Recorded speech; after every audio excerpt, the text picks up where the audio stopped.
we were paying, and then I realized how many people were dying, and that's by far the more important element right now. I'm saying we can save thousands of people, and I don't like that it takes long at all, but I think they both want to make peace. I do believe so.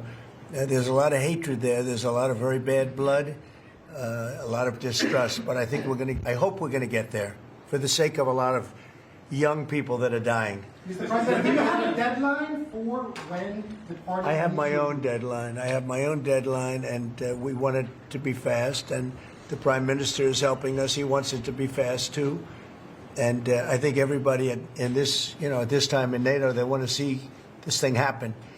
So we have a deadline, and after that, we're going to have a very much different attitude. But I think it has a very good chance of getting done.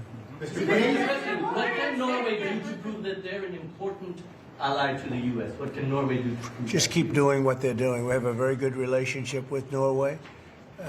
Great leader, great people. I know many of the people in Norway, and it's truly it's an incredible country. So all they have to do is keep doing what they're doing, I think, is probably the best answer I can give. Yeah. As you pointed out, the former Secretary General of NATO is here. Yes. Mr. Stoltenberg, how important is the NATO defense alliance, Mr. President? Is it sacrosanct from your perspective? Well, it's a very interesting question. It's certainly very important for Europe, and I think without us it wouldn't be as nearly as powerful. And as the former Secretary General, who did a great job, can tell you, I played when I was there a very big role in making sure that NATO is funded by the 28. At that time, they had 28 countries, including us, because many of the countries weren't paid, and they ended up being paid, you would say. And the Secretary General was very nice about it, as far as I was concerned. Other presidents went in, they made a speech, and they left, and that kept going on. And in the meantime, they had no money.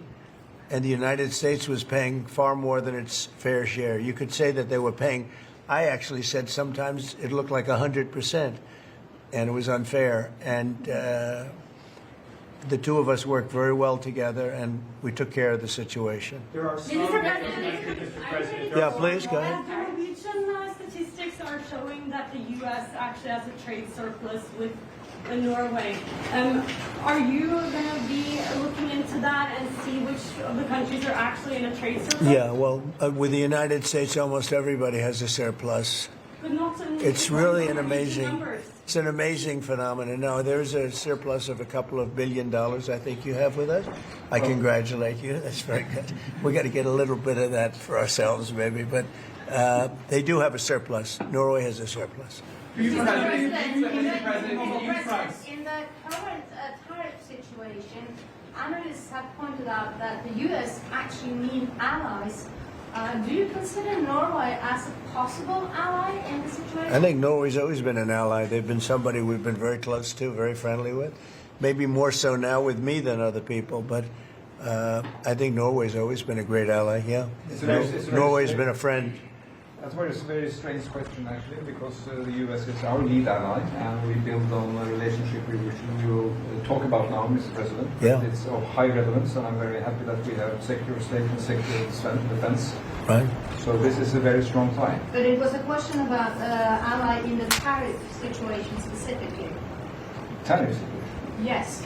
Oh, well, that's we're talking about a little bit different subject then. We're talking about a different type of ally.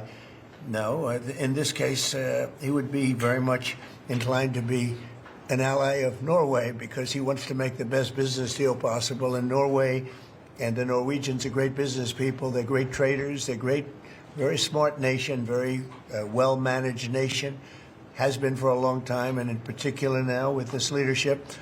But we'll be talking about trade and other things, and I think we're going to come to a conclusion very quickly. Mr.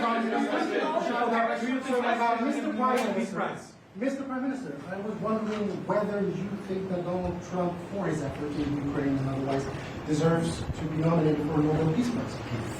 Well, I salute President Trump for having been taking very important initiatives to get this conflict towards an end which both parties deserve. We need to have a ceasefire, save lives, move towards something which is more secure for Europe, for the people concerned. And on that we work together. And I look forward to go into some details, because we are at a critical moment. On that price, that is a committee taking care of that, which is completely working on its own terms, and I cannot comment on that. Mr. President, a question on China. But thank you very much for that May I question. ask you the question on China? I like that question. Yeah, please. A question on China. Can you clarify with whom the U.S. is speaking with China? They're saying it's fake news that trade talks are happening. Well, they had a meeting this morning, so I can't tell you. It doesn't matter who they is.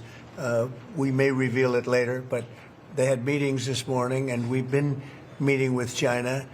And so I think you have, Jeff, as usual, I think you have your reporting wrong.